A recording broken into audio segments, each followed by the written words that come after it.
That too.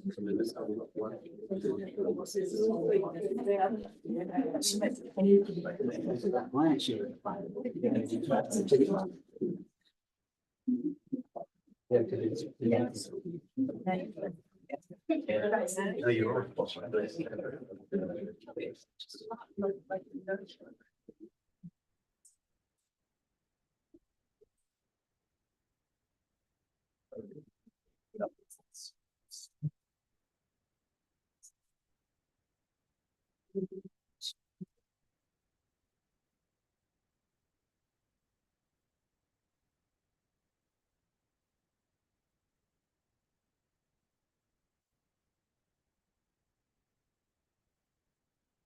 Good morning, everyone. I'm sorry to have kept you all waiting. In opening the meeting, I would like to acknowledge that this meeting of the Statutory Planning Committee is being live streamed, and I welcome everyone that is logged on to view the meeting today.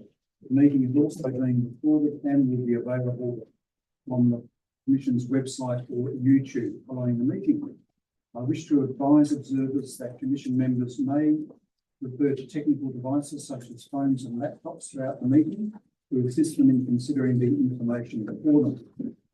I move to item 1.1. In opening the meeting, I acknowledge that we meet today on the traditional lands of the people of the Whadjuk Noongar Nation, and I pay our respects to elders past and present. Item 1.2, apologies. We have an apology from Commissioner Adair. Are there any applications for leave of absence? No, thank you very much. That brings us to item 1.3, disclosures of interest. On items 3.1, the section 31, reconsideration of the Green Patch Local Structure Plan in Dalyella, I have a disclosure of interest from Member Harmon. Member Harmon advises that he recently signed an employment contract with Sapling Property Group. I will ask Member Harmon to leave the room during discussion on that item or any deputations. Item 3.4, the Town of Cottesloe Local Planning Strategy, certification to advertise. I have a declaration from Member Ward that she owns property and lives in the Town of Cottesloe and will remove herself from the meeting for discussion on that particular item. Thank you, Member Ward. On item 4.1, the City of Stirling Local Planning Scheme number 4, consideration prior to advertising. I have a declaration of interest from Commissioner Lakey. Commissioner Lakey advises that Bethany Group has made a submission on this item as it owns property in the planning area and that he is a non-executive director of Bethany Group. Given the size of the City of Stirling, I have determined that Commissioner Lakey can remain in the meeting.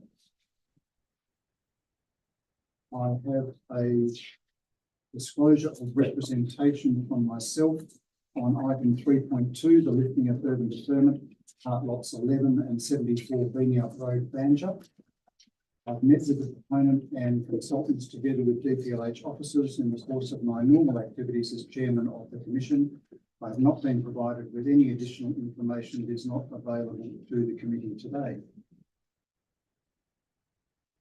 That then brings us to item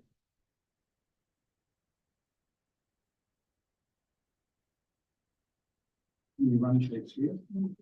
Yep. Item 1.4, declaration of due consideration. All members indicate that they have read the agenda. Thank you. Item 1.4.1, questions from members and responses from the DPLH staff.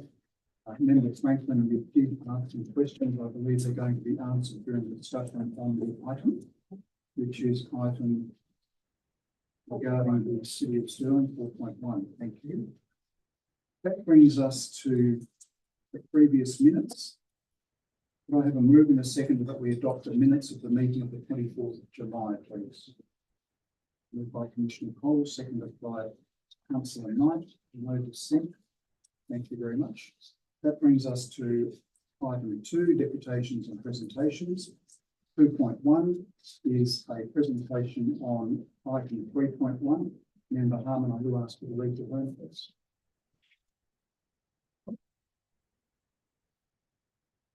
We're going to be joined by Bob Holland from the Shire of April. This is on section 31, reconsideration of the Green Patch Structure Plan in WA.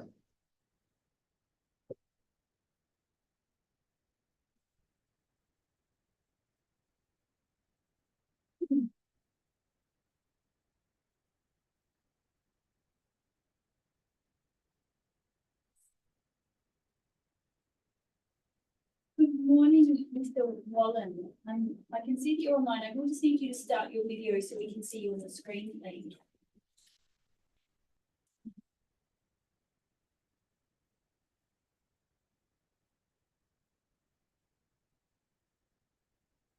How about that? Thanks very much and welcome to the SPC meeting. As outlined, you're here to address the committee on item 3.1 on the agenda. You have been allocated 3 minutes for your deputation. A time will also appear on the screen to count down the allocated time, and you'll hear 2 alert tones on the 30 seconds remaining on your 3 minutes has concluded. So over to you when you're ready. Thank you. Okay, thank you. Thank you for the opportunity to present. The Shire would like to discuss 2 items in the report that it believes that further attention is required prior to granting or considering finalising the Green Patch Structure Plan. The first item is the wastewater treatment buffer.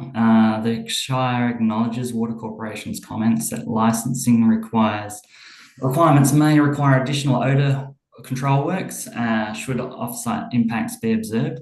However, this statement is not supported by any evidence of the extent of odour impacts or how practical it will be to achieve compliance.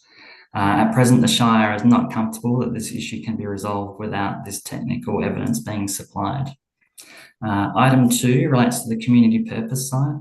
The community purpose site is located in the northwestern portion of the site and reflects historical planning. A community purpose site has always been identified in this locality.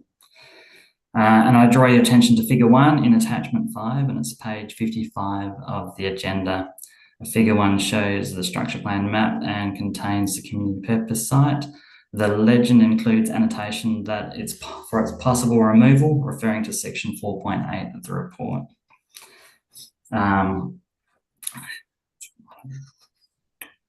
Figure 1 shows the structure plan containing the community purpose site. The legend includes annotation.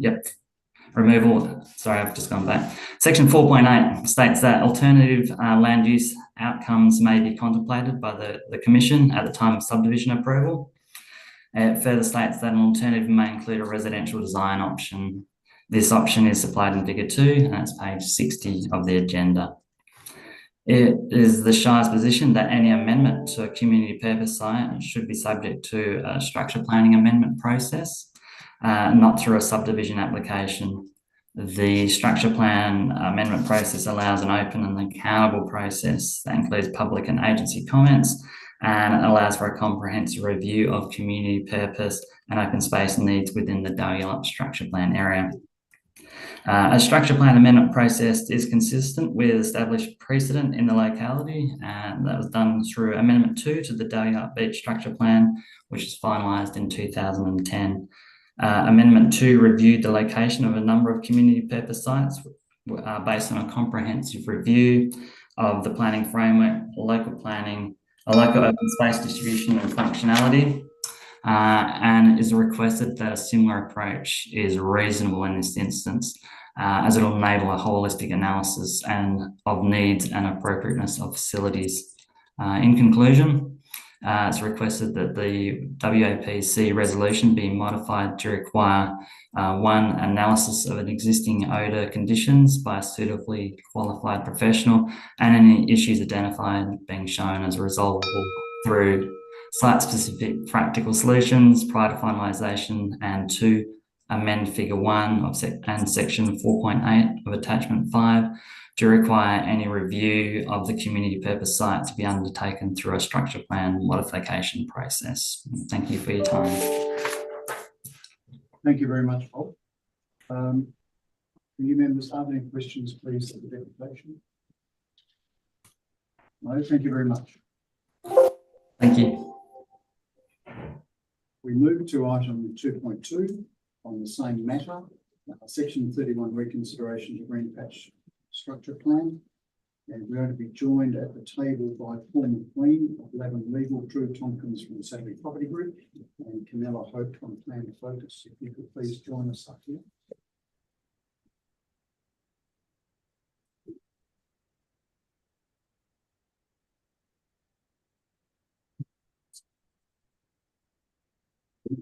Assume Paul, you're going to lead off. I was going to speak last. If that's You're going to speak last, that's fine. So you can never speak first. Thank you. You've got 3 minutes in which to address the committee. You've all been here before. Mr. Chairman, may I clarify, is that 3 minutes each or just 3 minutes for the two of us? It's 3 minutes before. Okay. Unless an application was made, and I don't know if there was an application made. May I make an application now? I'll give you 5 minutes. Thank you very much. And we will have the timer going, so that will be set in 5 minutes. There will be a warning bell at 30 seconds, and then we must finish the declaration. So, Canal, over to you. Thank you. Sorry, can I just pause you? Sorry, during your train of thought, our video has to stop working in our broadcast to YouTube, so we'll just try and rectify that very quickly. It's full for makeup already. Well, I'm relieved.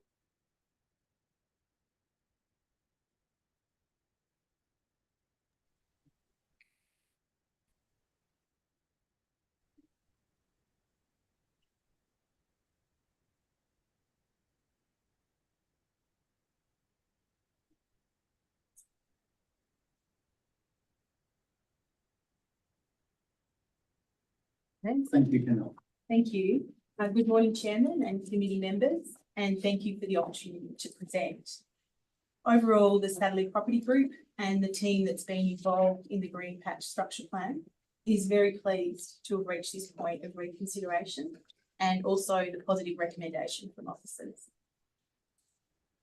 This is following what's been quite an involved yet very productive SAT mediation process. I'd like to acknowledge those involved from the department, particularly Aaron Sutherland, who have been integral in working with us to reach this point. Over the last 25 years, Saddleys have consistently delivered a contemporary, high standard and award-winning residential community in Dalyella. This has been considerable long-term investment into regional population, economic and infrastructure growth. Delivery of the Green Patch is the final stage for Saddleys in Dalyella, and its delivery will be the same high level of care as in past stages, if not arguably more so, given the depth of requirements in the structure plan, which Saddleys are committed to. I just wanted to highlight a couple of other points. Development in the Green Patch is within an approved EPBC development footprint. Significant vegetation is preserved. In addition to that, and where possible, Saddleys will also keep other existing trees within road reserves and the central POS.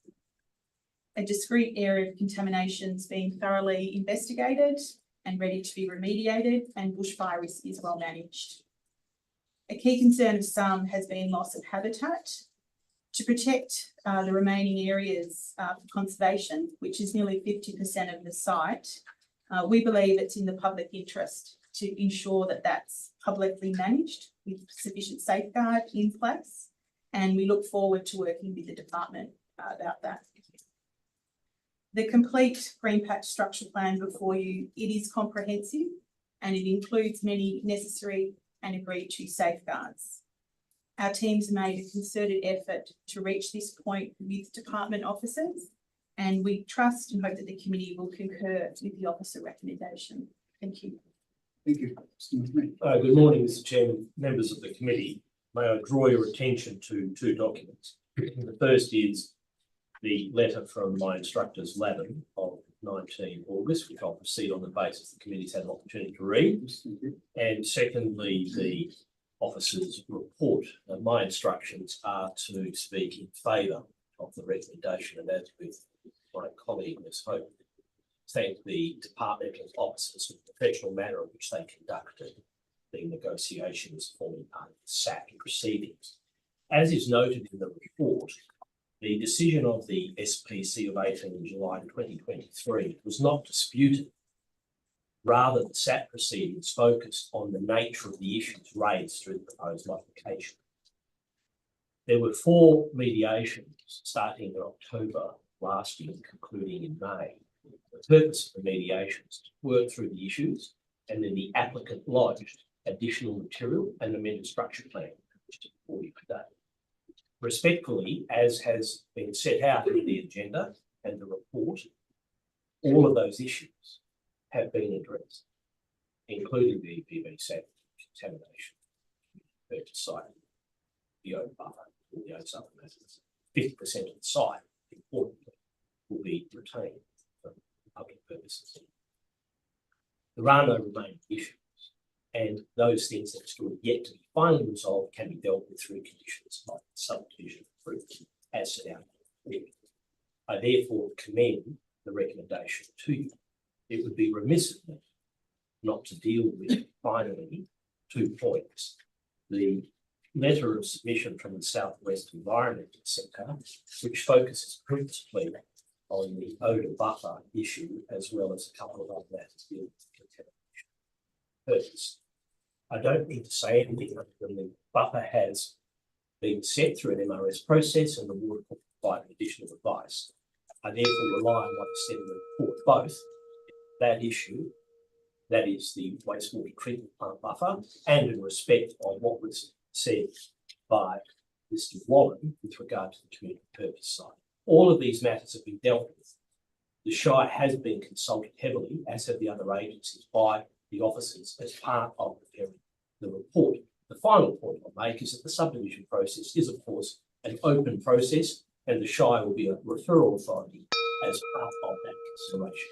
I'm grateful for the opportunity to speak, commend the recommendation to you. Subject to any questions, I have nothing further to say, Mr. Chair. Thank you very much, Mr. McLean, and thank you, Ms. Hope. Committee members, are there any questions, please, of members of the committee? Thank you. Thank you very much. Maybe be excused from the hearing of the room. Yes. You're welcome to speak.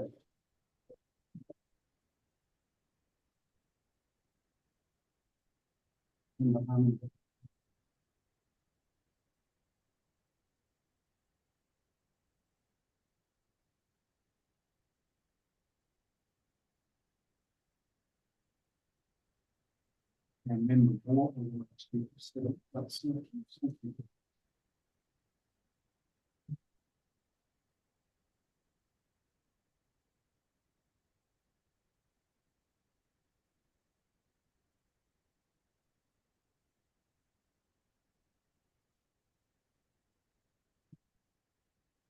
We move to item 2.3, the Town of Cottesloe Local Planning Strategy Certification to Advertise, item 3.4 on the agenda. And we're joined by Paul Newson from the Town of Cottesloe, Lady Scarponi from Hamish Charlie, and Lady Ford from Hamish Charlie. So if you please join us at the table.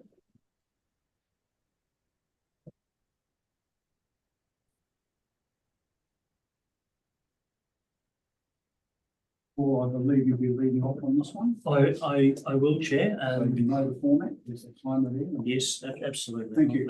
It's a brief deputation, Chair. Firstly, I'd like to express the town's support for the department's recommendation on the draft local planning strategy. The town has dedicated significant effort in preparing the draft strategy. It's really pleased that the department has recommended certification for advertising of the strategies.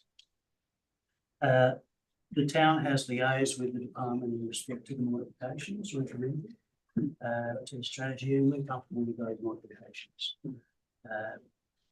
And in that respect, I would like to acknowledge and express appreciation to the department's schemes and strategies team, particularly Rose and Christine, and in the cooperative way in which they've worked with the town to progress the draft strategy document.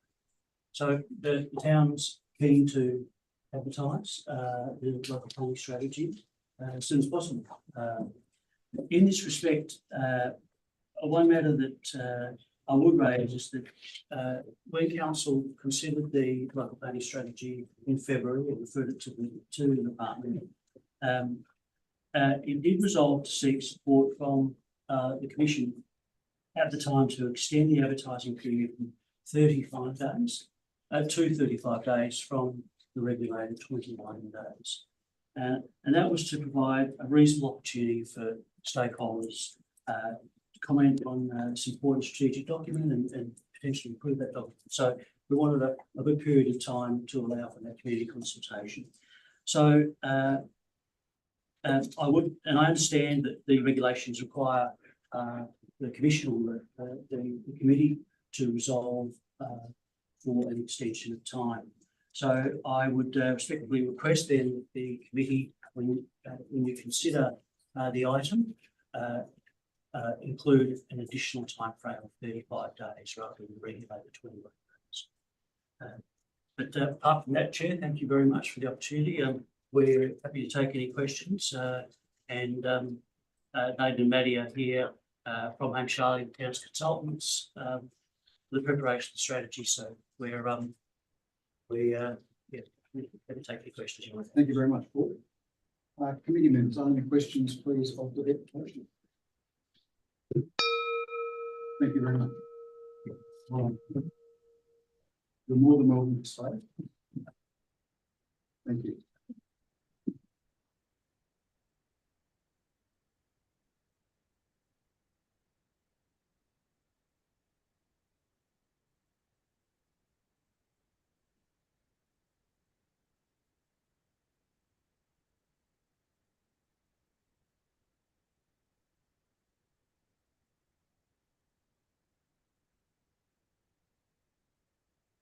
We move to item 2.4, City of Stirling Local Planning Scheme number 4, consideration prior to advertising.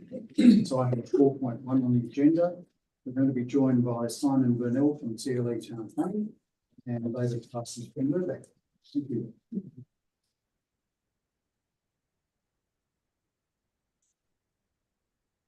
We have 3 minutes to address the committee, and there is a timer, as you've seen. The warning bell will sound 30 seconds to go. And David, you're leading. Yes. Thank you. Good morning, Chair, committee members. Thank you, obviously, for the opportunity to address you today. As the Chair suggested, I'm David Parsons, Development Director at Mirvac, and I'm joined by Simon Burnell, Principal Planner at CLE. We are representing the Bethany Group, who are the landowners of number 2 and 22 Plantation Street, number 2 Verena Street in Benora. Just for some background purposes, Bethany Group is the current owners of the site, approached Mirvac in late 2023 to join our respective areas of expertise for the purpose of a partnership model to unlock this key infill site, which will look to provide a housing model that looks to deliver a range of accommodation types. David, can I just stop you there? Yes. Sorry. Look, I will ask Commissioner Lakey to leave the room. I didn't realise that this deputation was to do with Bethany. Thank you.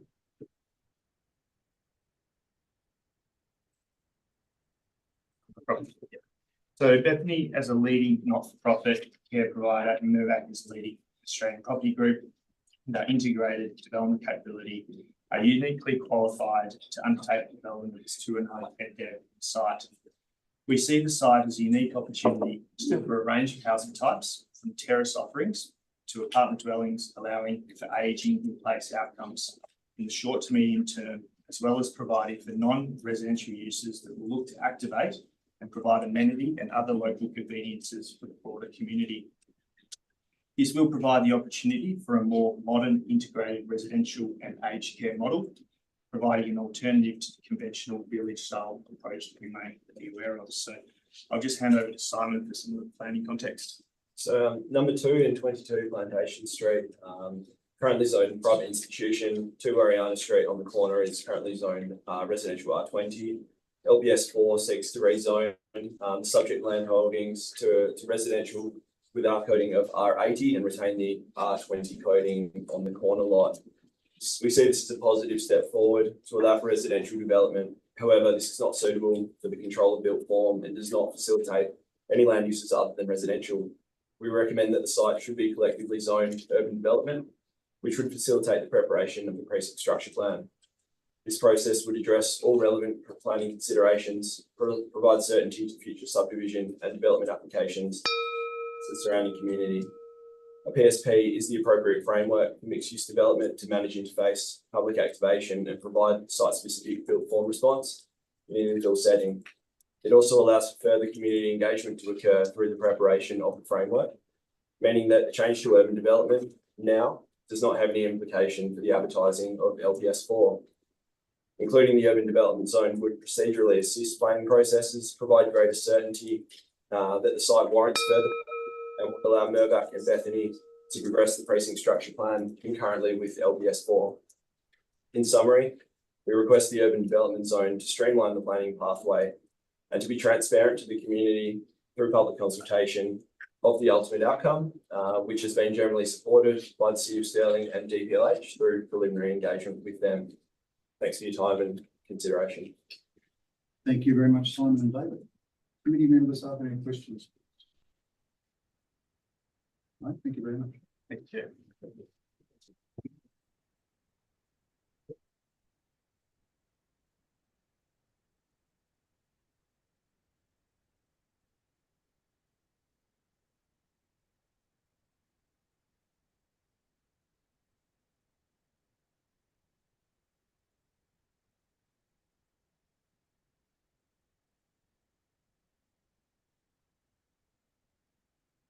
We move on to item 2.5. On the same matter, the City of Stirling Local Planning Scheme number 4, item 4.1. And we are going to be joined by Amanda Butterworth and Chris Dwyer. Thank you.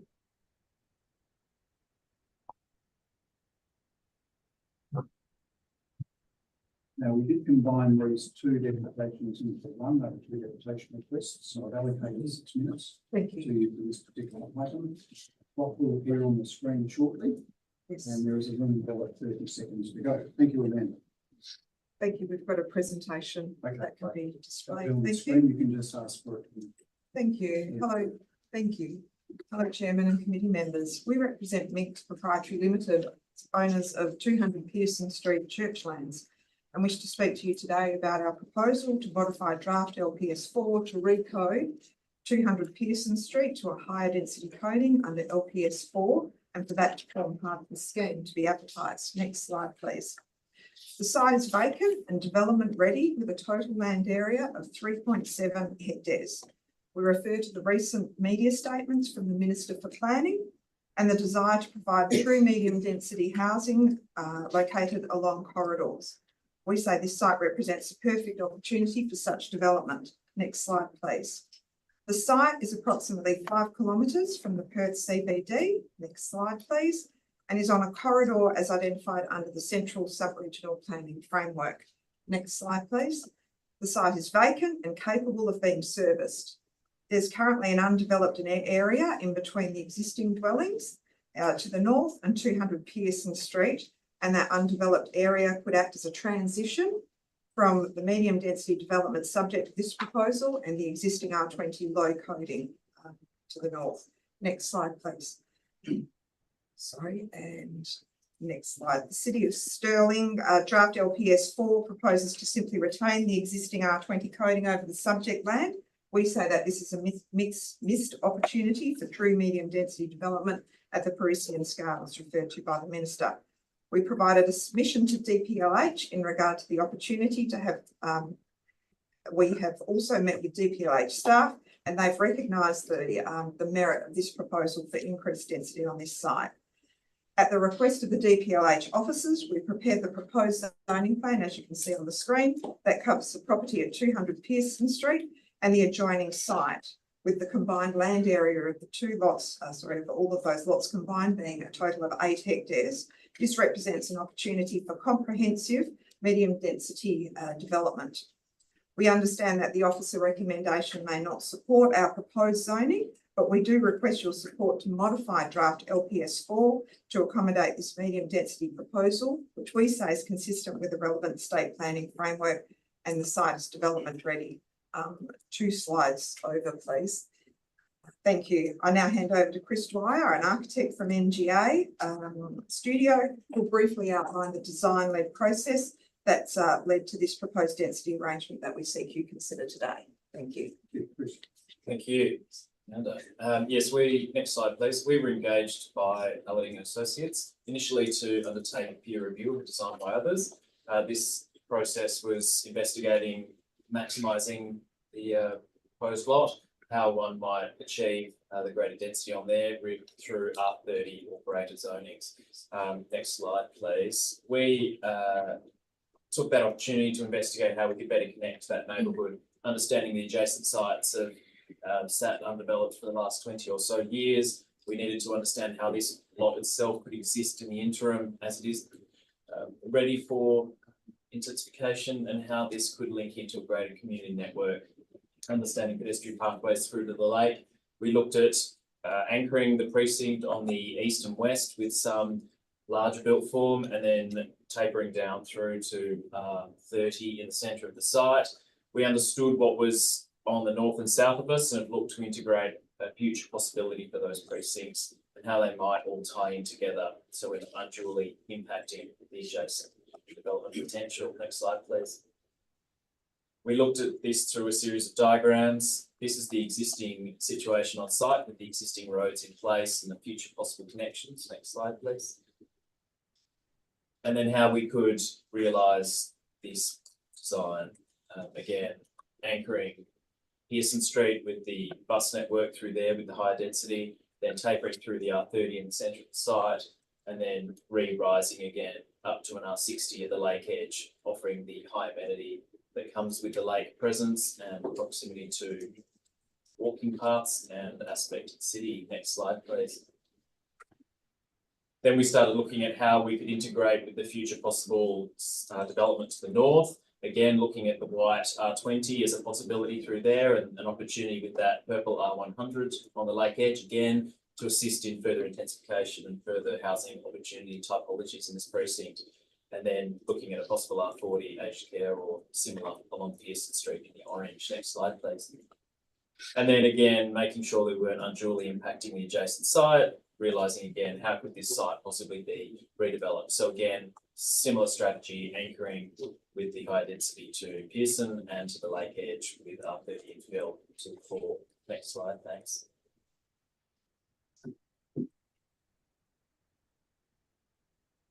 Again, reinforcing that interrogation that we provided, how the movement network is going to work through this precinct, how we see this landmarking at the end of these east-west streets, how do we activate and interact with that lake edge. Next slide, thanks. Resulting in this proposal. Now, this is just indicative of what could occur on the adjacent lots. We're not proposing that that necessarily is what happens. Next slide, thanks. And then understanding the proposed contemporary architectural outcomes that could eventuate from those zonings through the smaller scale R30, and then rising through into mid 3 to 4 scale multi-res, and then larger 6-storey on those anchor sites to the east and west. And then I think the next slide is us saying, oh, it's that slide again, and then there might be a thank you after that, but that's us completed. Thank you. Thank you, well done. Committee members, are there any questions, please, on the manual of this? No, thank you very much. Thank you. We'll make a comment though, sorry, Amanda, but this is just for advertising. Yes, So there's obviously the opportunity to make a submission when the scheme is advertised. yes, Thank you. yes, absolutely, yes, thank you. That brings us to item 2.6 on the same matter, City of Stirling Local Planning Scheme number 4, item 4.1. And we're joined by Ross Underwood from Planning Solutions. Thank you, Mr. Chair and committee members. Can everyone hear me okay? Yes, thank you. Excellent, thank you. Now, with the Chair's support and indulgence, I have 2 matters that I wish to speak to on this Stirling scheme today. The first relates to the matter that Amanda and Chris just presented to. We act for the adjoining owners on either side of that property. We are aware of the proposal, of course, but we do have objections with the nature and scale of that proposal, particularly the idea of putting R100 and R160 density residential development within the estate. The Floreat Lakes Estate is a prestigious low-density character area characterised by 2-storey family homes. Our client is an active developer in the area, and they've put a lot of effort into cultivating the current character and community of that area. And simply put, the proposal just presented out of odds with the character of the area. That being said, our intention is to continue working with the owner and develop something that's mutually agreeable with both parties, so that we may come forward during advertising, if agreed, and present a concept for later consideration, and that's echoing on your comments earlier, Mr. Chair. So our request today for the committee is to retain the draft R20 density code, which is consistent with the existing LPS 3 zoning.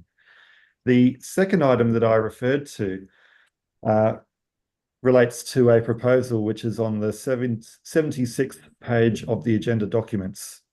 It's a submission put in on behalf of our client Centuria and relates to their property holding at 380 Scarborough Beach Road in Loo, which has a Bunnings warehouse on it, and more pertinently, the adjacent land that Centuria owned at 11 Odin Road. Our request, and again, it's on page 76 of the agenda documents, is to carry over existing development zoning of that land into the draft scheme. The draft scheme is proposing a residential zoning. Now, we say that that's an oversight, that that shouldn't have occurred. The intention of our client is to retain that land for development purposes, ideally for the extension of that Bunnings warehouse onto 11 Odin Road. The land was purchased for that intention. And if not provided for, it may result in that particular tenant seeking out other more suitable premises as their needs change over time. I would ask that the draft scheme is modified to retain the current LPS 3 zoning, which is development, into an urban development zone over the land. Our document includes draft wording for a motion that the draft LPS 4 zoning map be amended prior to advertising to show lot 75, 11 Odin Road in Loo as zoned for urban development. And we'd encourage the committee to put in place this minor change prior to advertising. Thank you. Thank you very much, Ross. So that was lot 75 and 11 to be included in the urban development zone. Lot 75, street number 11. Yes, thank you. But it was urban development. Urban development, thank you. Good, thank you very much. Committee members, are there any questions, please? No, thank you very much, Ross. We move to item 2.7, City of Stirling Local Planning Scheme number 4, which is item 4.1 on the agenda. We are joined by Gareth Glanville, Olivia Abnizio, and Andrew Lafort from the City of Stirling. Welcome to the table. Gareth, the paper, so I assume you'll I will be leading this. Thank you. Who's in charge of the clicker, just so I can, because try and keep up, because it is a, I only have 5 minutes and there's a lot to get through. Thank you to the chair for the invitation to present to you today. I'd like to first acknowledge the effort undertaken by the department's team led by Rowan Miller and Christine Collins. The collaborative approach that the city and the department have taken has meant that we're sitting before you today with a simplified planning scheme. So, move to the next slide. In 2017, the city's report of review on the current scheme found that it and the associated planning framework were overly complex, not delivering the outcomes aligned with the city's local planning strategy and required replacement with a new local planning scheme. A conclusion supported by council and subsequently the WAPC. Since the report of review, there have been significant changes to the state's planning framework. The city has embraced these changes and has considered them in the preparation of LPS 4, notably changes to the apartment codes, residential design codes, precinct planning, and SPP 4.2 activity centres. So I think before I get stuck in, some context is needed. The current scheme, as has been noted, is overly complex. And so how have we taken 219 pages and brought them down to 45? There are currently 6 parts which can be removed and simply refer to the deemed provisions as they are read into all schemes. In terms of the scheme itself, you'll have to just click through some of these as I go. 4 zoning tables, 34 zones across those tables, 51 additional uses, 2 restricted uses, 10 special use zones and 17 special control areas. As you can see on the right, significant reduction in the layering and complexity that provides. In those 17 special control areas, they contain arguably overly prescriptive provisions and complexity that makes it difficult for the community and people that wanting to develop to actually get things out of the ground. As part of that, it involves 15 structure plans. 2 of those are currently in draft form, Stirling City Centre and Hurston Glendalough.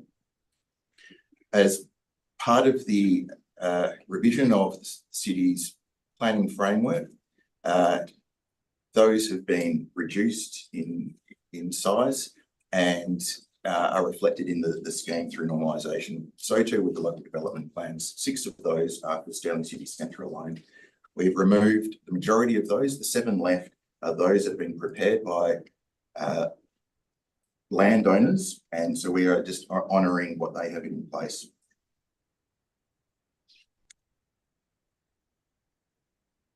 So obviously this is a confidential item and have not been privy to what's in the report. So I will just address some of the changes requested in the report. I'm not privy to any of the rationale or justification, so bear with me. In terms of the definition to residential care facility, we're proposing to add 2 words into that, or 3 words, dwelling or dwellings. This is on the back of direct engagement with aged care providers and NDIS providers who requested the need for clarity around this definition. Their experience is the lack of clarity has resulted in the need for lengthy and costly scheme amendments to simply deliver low-scale housing opportunities for those who need it most. The requirement provided in clause 32.7 of the draft LPS 4, we believe is sufficient to address this matter. Adding in, again, a degree of complexity where an uncertainty where a use is either a P or a D subject to, oh, that's gone really quickly, subject to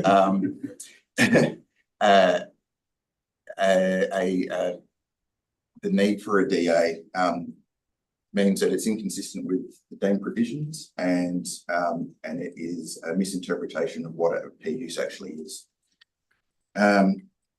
I'll quickly go through them. So the next one relates to the local planning policies as part of the Scarborough redevelopment area. That scheme provision has already been put into LPS 3. There's no need for it in LPS 4 because they are now local planning policies that can be amended and revoked. Submissions that you've seen today should not result in changes prior to advertising. These set a precedent whereby those with the means to influence outcomes ahead of the rest of the community. Having said that, there are 2 changes discussed with the department officers that were unable to make the report. One was raised by Mr. Underwood in terms of the Bunnings site. If you click through, I can actually show you the context. That is the site, so if you go back, that is the site there on Oden Street, Bunnings just to the south, and Scarborough Beach Road is the blue road to the bottom. So there's I guess an idea of where that is and where the urban development zone would extend to. This is not a change, this is merely keeping what is there. The second change is in terms of, just jump to this is realising the current development potential afforded by the LDP for the Main Street District Centre. Although the amendment and provisions in the scheme, although the amendment may have exacerbated the issues noted in the city's report of review, detailed planning has been undertaken and significant community consultation has already occurred. What we're asking for is that red area to go from R80 to RAC2, effectively providing for the development outcomes that are afforded today. The next one is probably the biggest one, and sorry to be going over time, but I think it's important for the city to reinforce that the changes to local centres isn't the result of a petulant local government. If you go through, we have 79 activity centres across the city. You can see the hierarchy there. We have 1 strategic centre, 2 secondary centres, 9 district centres, 19 neighbourhood centres and 48 local centres. The current approach is an R80 blanket. This dates back to various changes to the R codes and has not been delivering the outcomes that are needed. It pits developers up against the community. A blanket approach isn't appropriate for these. I could go through why, and I can provide a written submission on that because I've run out of time. But I think it's important that we have used SPP 4.2, which is the next slide. We have used the what's in the apartment and the apartment codes, medium density codes, and recent development. So if you go to the second to last slide, you will see what that means. So those 2 sites there, they are local centres. Local centre is generally a small centre. It's a corner store. These 2 developments, if proposed under the provisions that we have in LPS 4, they could still be proposed and approved without the pushback from the community that we had. There are some details around that in terms of plot ratio versus density, but again, apologies for running over time. Thank you very much. I think it was important in the context of things. I will ask you, you heard the presentation by Ms. Butterworth, yes, on 200 Pearson. She mentioned that they have been in discussions with the city. Yep. Could you elaborate on the extent of those discussions, please? Yes, so we have met with Eliding Associates, the landowner, and officers from the department. This was not during the preparation of the scheme. This was so the scheme went to council in 5th of December last year. So this occurred this year. So had we had those discussions, it could have been considered as part of the draft scheme. I don't want to go either way on the merits of the proposal. That the presentation was well presented, and that you could make justifications. What is needed is the detailed planning and community engagement that would be afforded through a precinct plan similar to the presentation by Mr. Simon Bennell. Thank you very much. Committee members, are there any questions, please? Thank you, Commissioner Lakey. Thank you for the presentation. The last 2 images you showed were 2 existing developments. You said that the LPS would not impinge on or prevent that sort of development happening again. I can provide some. Could you provide some further detail on this? So if you go back to that, just so I can sort of talk to the 2 images, so you've got something. So the one at the top is on the corner of Central Ave and Clifton Crescent. It is a combined 2 lots. So one was a local centre and one was an R40. So that combined, they equal 1,763 square metres. The approval was 15 dwellings with commercial on the ground floor. The way the apartment codes work is that the plot ratio applies to both the dwellings and the commercial component.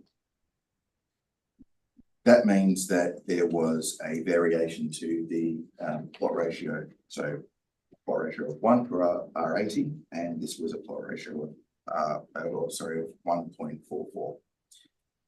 Under LPS 4, it's proposed to go to R60.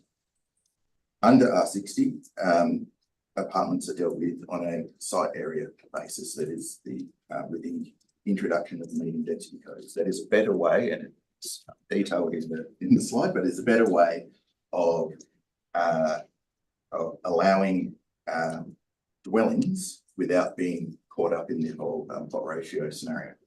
That is because that site area does not include the commercial component. So you can have commercial on the ground floor. You're not restricted on how much you are providing there because it's not going to affect the number of apartments that you're going to have above. In terms of the numbers of apartments, as I said, 15 dwellings approved. Under the R60, under LPS 4, you could achieve 20 dwellings. If through the concession process, that approach was taken, you could get 24 dwellings on there. What this shows is that the developer has sought to have internal amenity, larger size dwellings that are able to be sold at a price that means that was actually built. We have a lot of DAs across the city that don't get built because of feasibility. This one was feasible and has been built. The one on the bottom is a very nice render. It is under construction, however, that has stalled. That is on West Coast Drive. You can see the sea in the background. 685 square metre lot. I'm not sure if you're aware, but that resulted in the Supreme Court. That was finally withdrawn. But you can understand community angst around it. That was approved at 5 dwellings with commercial on the ground floor. Plot ratio approved at 1.33. Under LPS 4, we are proposing an R50 code, and you can get 6 dwellings, and that can go up to 8 with those concessions. The approach between the R60 and R50 is that local centres aren't, or they're generally within a suburban low density context. Most of them are next to or surrounded by an R20. Where that context is different or higher, the R60 has been used. Where there is direct access to alternative modes of transport, i.e. rapid buses or high frequency buses, I should say, that too means that the R60. So we have gone through all 48 local centres. We've done a context analysis of what is in the area, what is the prevailing streetscape, what is the likely future of that area, and the access to public transport, which is through those urban corridors. And so we've given an R50 or R60. Not all of them are R50 or R60, as we have local development plans or other layers in the planning framework, which we're honouring. So there is a local centre, the McDonald Street local centre, which is on Main Street, which is currently captured within the Herdsman Glendalough draft structure plan and LDP. That portion of Main Street has been removed from that area, and so it's been normalised and reflecting of the development potential we currently get, it goes to R80. So it is by exception only. It's not a blanket approach. The blanket approach means that local centres, neighbourhood district, whatever, up all the way up. So compared to Karrinyup, they would have the same approach, which is inappropriate in our view. It doesn't reflect the borough. Long-winded answer. Thank you. Any further questions? Thank you, Member Franklin. Chair, I'd like to pose a question to Gareth. This is to do with your preparation of a strategy, which Yes. in many ways would frame some of the deliberations on development sites that have been brought to submissions today. How is that progressing, and do you see that assisting you in that? So on purpose, I mentioned the report of review from the 2017, 18 and 19. So our current local planning strategy was endorsed by the Commission in 2019. So around the same time as the report of review. Unfortunately, 5 years have passed since that report of review. We brought our upcoming report of review forward, and that went to council in June this year. That recommends a new local planning strategy be prepared. Yes, it is a little bit backwards. However, that we need to look at the LPS 4 as a simplification. It is the reset that is needed to then go forward, because at the moment, couldn't put enough time into the layers, but if you've had any experience in dealing with planning in Stirling, it is overly complex. 6 people just to see if you can do a change of use. It's not appropriate. So we have budget for this financial year to prepare the local planning strategy. So once we have consent to do that, that will be underway. We will use the submissions through the draft scheme to inform where we need some of the focus areas where we need to go, and taking the scheme further, whether it is through the outcomes of advertising report that goes to council, and whether there's changes that are proposed there without the need for re-advertising, or it is to inform subsequent scheme amendments to LPS 4, or even just setting up the priority list of what needs to happen and what the future planning needs to be done in those key areas. Using again, the changes at the state level, including the planning strategy guidelines. Thank you. Any further questions? Thank you, Commissioner. First of all, congratulations to you all on the simplification process. It's a great achievement to whittle down your scheme substantially in this way. I just had a question about the Bunnings site. I'm sorry, I think I just didn't quite capture what you were saying. The proposed zoning under scheme 4. Yes. Are you saying that is currently? So yeah, if you go back to just the visual, so I can again talk. So currently, Stirling City Centre is quite a large area. It's for a structure plan area. Just about, I can't see it on it. Anyway, it includes a substantial portion of inner loop. So we are removing that area of inner loop from the structure plan, normalising it, having appropriate density codes that reflect the intention that we have there. It was brought to our attention, I guess, too late in the process for it to make its way into the draft scheme or to be on the report for you. Given that it is currently development zone, so LPS 4 proposed to take it to the residential zone.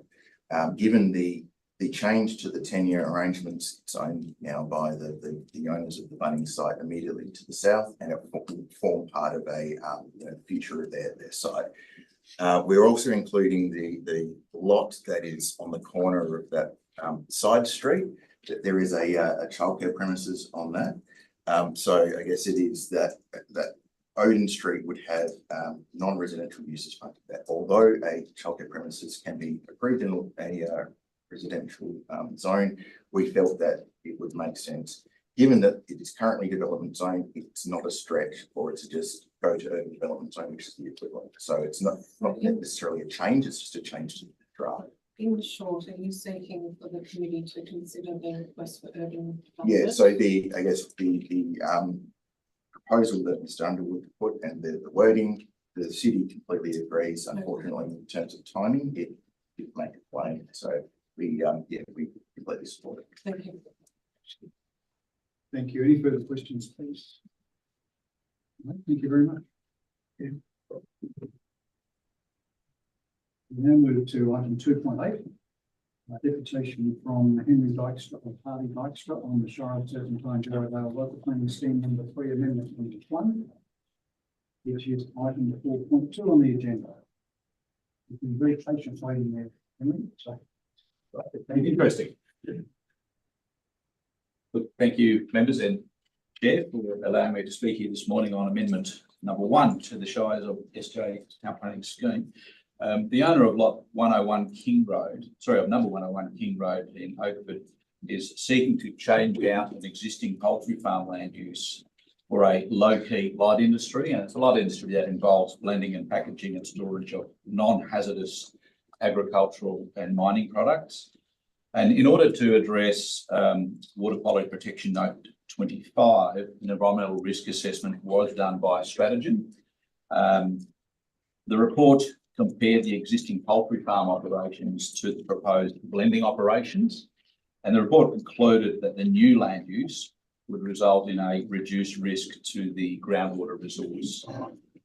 The nature of the broiler poultry farm operations includes closing out the sheds every 2 months, whereby dust left from litter and manure then ends up in sumps outside of the sheds, just in the open ground. Now compare that with fully funded internal operations on concrete, where blending and packaging of agricultural and mining products would occur on the inside the shed on the concrete with bunds around. Stainless steel tanks that are also bunded will contain any unlikely spills of product, and those will be collected in accordance with the industry standards. The total internal area of the sheds would be, for the blending, would be fully bunded for extra protection. Transitioning to the proposed light industry use also will mitigate other environmental challenges in the area, and that includes waste management, odour, nighttime traffic movements and nighttime noise levels, and when considering the existing neighbours, but also the future plans for that open area. The traffic movements for the existing poultry farm, they occur early morning to late into the night, with nighttime pickups also happening from 9 p.m. through to about 4 a.m. And that happens sort of 3 or 4 nights a week over the 2-month cycle. So those things affect the neighbourhood, and plans for those to no longer affect the neighbourhood. You've also got nighttime use of forklifts and with reversing meters and things like that. So the traffic movements for the new light industry, they'd be restricted to daylight hours, 8 a.m. to 9 to 6 p.m. Monday to Friday only, and that would be also occurring on bitumised and concreted areas to reduce dust impact. Really, what I'm wanting to ask you is to reconsider condition 4 on this scheme amendment. Condition 4 currently requires only blending of materials that have been included in the strategy report to be ever allowed on this property, and we find that too restrictive. That was an example list of products that are currently being used. To restrict that forever, we consider to be inappropriate, unnecessary, and restrictive. The DA process will sort that out. When we apply for DA, it's got to go to the Department of Water anyway, and they've already said that these non-hazardous material, we want to have a say over them. So every DA would go to the Department of Water under the scheme of quantity. So yeah, that's really our request, and any questions, happy to answer, and thank you for listening. Thank you very much, Henry. So the condition 4 you mentioned is the one contained in the scheme amendment document. That's correct. That was lodged by the tribe. Thank you. So committee members, are there any questions, please, for deputation? Right, thank you very much, Henry. Our final deputation is from the City of Nedlands. It's the City of Nedlands Local Planning Scheme number 3, amendment number 13, which is submitted for final approval. We're going to be joined on the screen by Tony Fleet and Nathan Blumenthal from the City of Nedlands.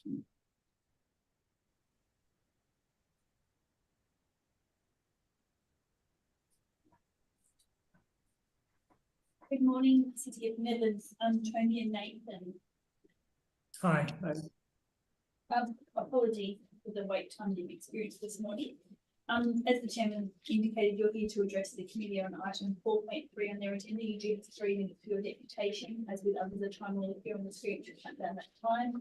The 2 alert tones on the 30 seconds remaining on your 3 minutes has concluded. So over to you when you're ready. Thank you.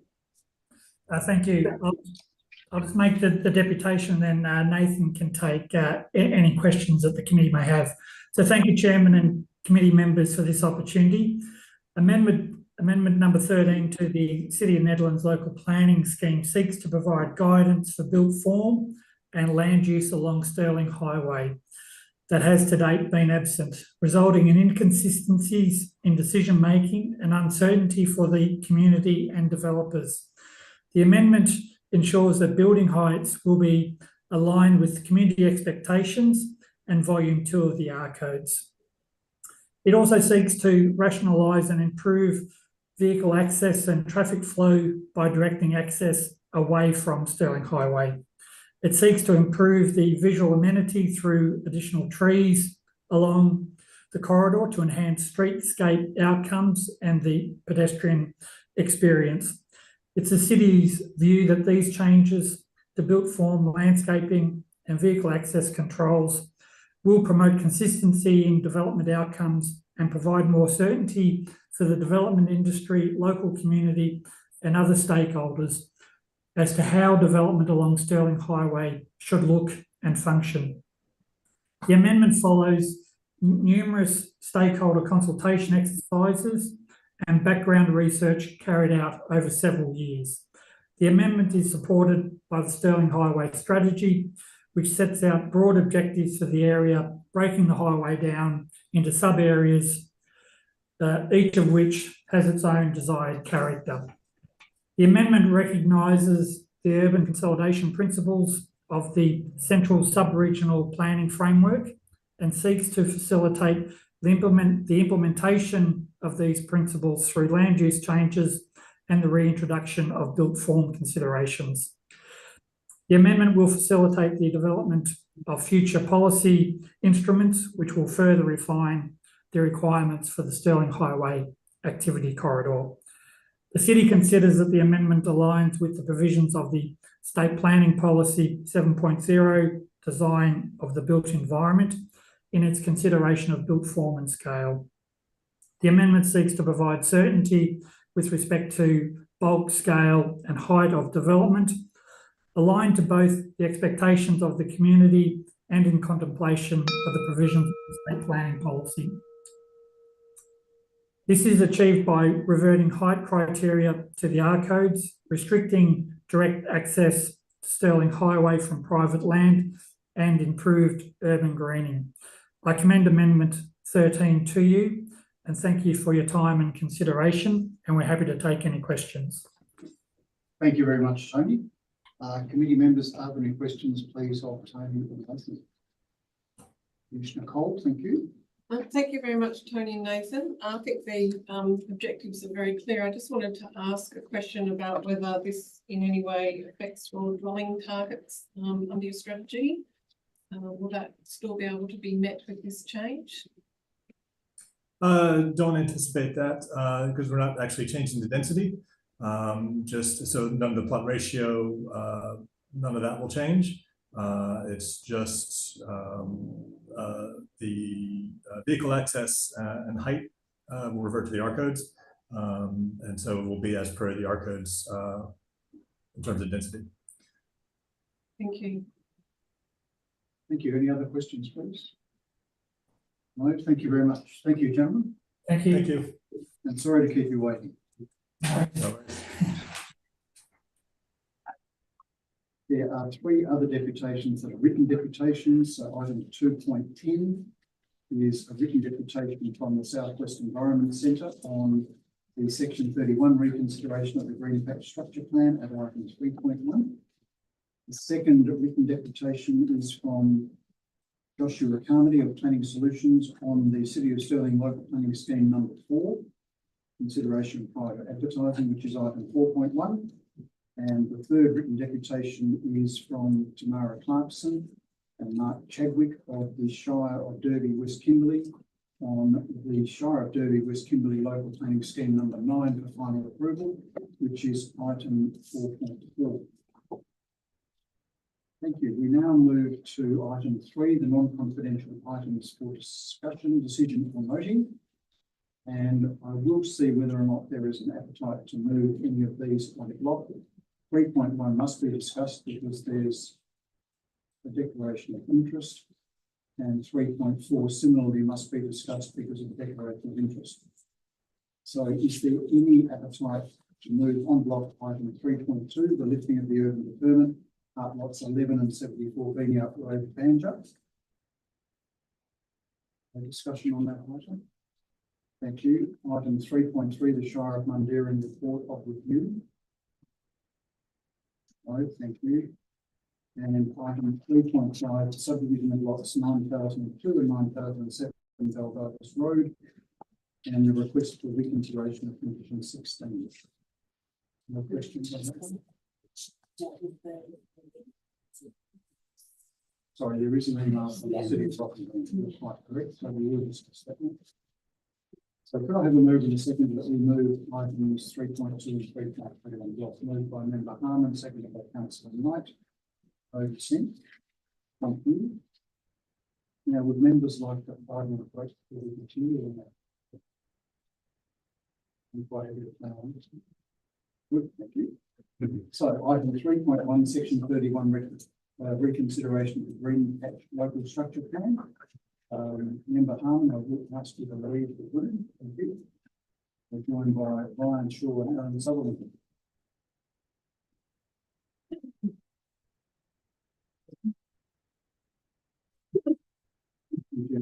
Now, I'm going straight to the deputations. You've heard the deputations on this particular item. Firstly, the Shire of Capel and the concern regarding the odour control, technical evidence, etc. I've read the report. It quite clearly identifies that you've liaised with the Department of Water and Environmental Regulation regarding that. With no further action. Correct. At this stage. Thank you. Is there anything you wish to add, having heard the deputations? If I may, through the chair, in terms of a couple of observations. If I may start with just a general point, and then go in to address the Shire 2 points about the odour buffer as well as the community benefit side. At the outset, the review proceeding is based on the SBC modifications in July 2023. In this regard, the scope of the review was narrowed to bespoke considerations, and the original officer's report and commission minutes did inform the decision taken, and I guess the SAP review proceeding. In terms of the Shire of Capel's comments, in terms of the wastewater treatment plant buffer, echo the comments, earlier comments in respect to the officer's report and the Water Corp's advice. I would just note as well that the buffer itself has been through a comprehensive GBRS amendment process, and recently was incorporated in the Shire's local planning scheme number 7.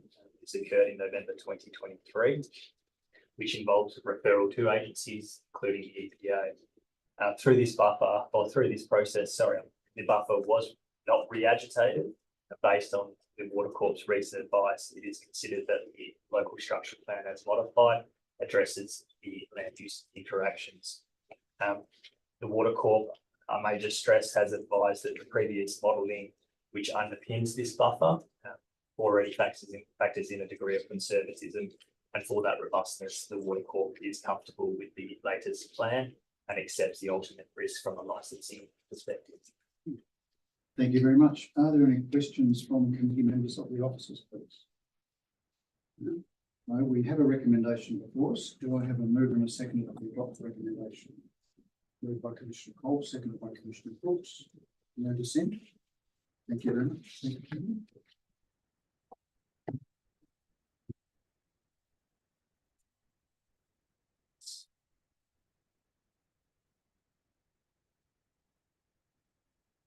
More of this to brief.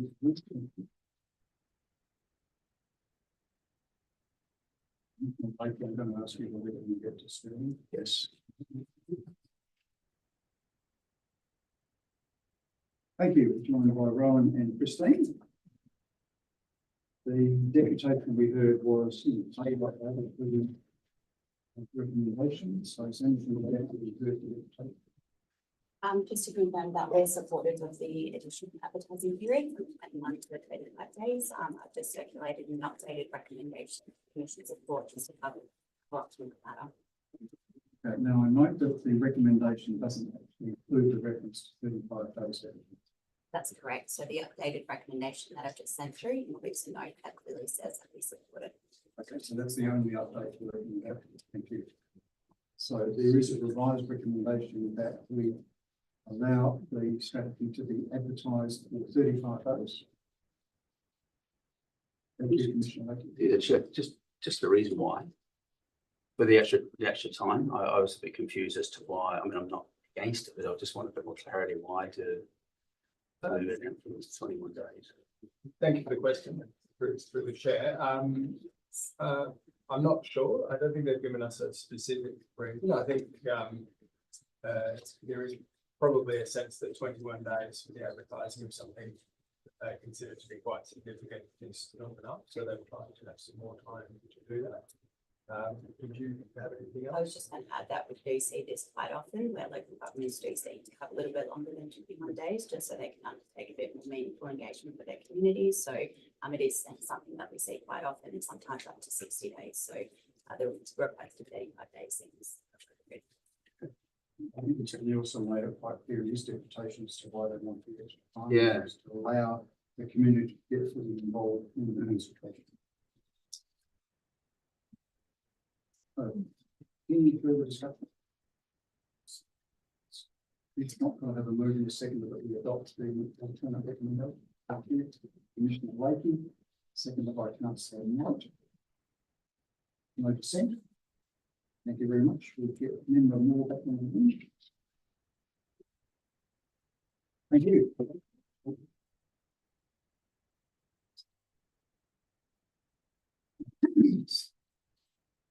We'll move on to item 3.5, the subdivision of lots 9,002 and 9,007 Belgrade Road, Backbriders. And the request for reconsideration of condition 16.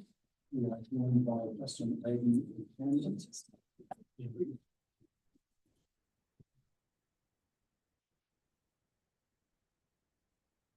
Now, gentlemen, there wasn't a deputation on this one, but there has been an email received from the city of Rockingham yesterday afternoon, I believe, referring to this item. Have you seen the Chair, yes, we have. Okay, good. So the city has some concerns in relation to recommendation of area condition, and we have requested an amendment. Could you please speak to that question? Yes, Mr. Chair. First of all, the report, I don't think there's anything needs to be updated to the report as far as that's concerned. I think they've probably missed a little bit what's going on with the condition. I think the questions they've raised could be probably broken up into three parts. The first part of the questions they've raised is about this potentially setting aside the other decision, and that's not the case. This reconsideration is looking at the broader consideration of Baldivis between those two sections of road, between Kulja and Miller Road. So that aspect. And the second part of the question was about the staging, about the upfront contributions for each subsequent stage and leaving the arrangement to the final stage of the stage. The applicant will still need to upgrade Baldivis to the extent required to provide a suitable level of access in relation to the existing subdivision to the south, and also this application. And those previous applications and subdivision clearance processes have already been agreed by the city. The other part to that question was in relation to the points raised through their traffic consultants and not being in the agenda. If we look at attachment 4 on this agenda, I think it's from page 18 to 70, is it? 1,000. That's on the public agenda, but it is an attachment 4 where there's almost verbatim the city's points raised and also responded to by the applicant, which has been dealt with in detail. So we feel that the way that the condition has been modified addresses what needs to be addressed as far as the reconsideration for the nexus point of view for the overall contribution between those sections of road of Baldivis and also as it relates to the frontage of the site. We also have Tandy here from Strategy Engagement from the engineering section to answer further questions any of the committee members may have on that point. Thank you very much.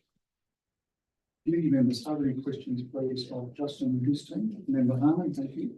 Justin, just maybe just an administrative question. Is there a need in the wording of the new thing add in brackets who the clearance authority is at the end, as is typical in a subdivision condition?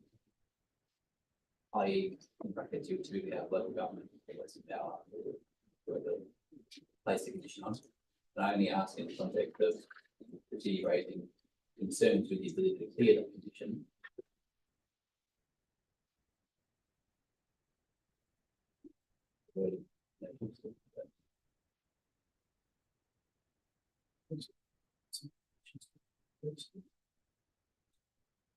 That's correct. Normally it is the local government that appears to be an omission. It's more about the rewording of what the actual condition was about. So that's all that we've changed. Thank you. So the words local government in brackets will appear after the condition. Thank you very much. Thank you, Member Harman. Any other questions, please? Right, we think we have a recommendation before us, so I have a move and a second that we adopt the recommendation. Moved by Member Harman, seconded by Commissioner Brooks. No dissent. Thank you very much. Thank you, Gordon.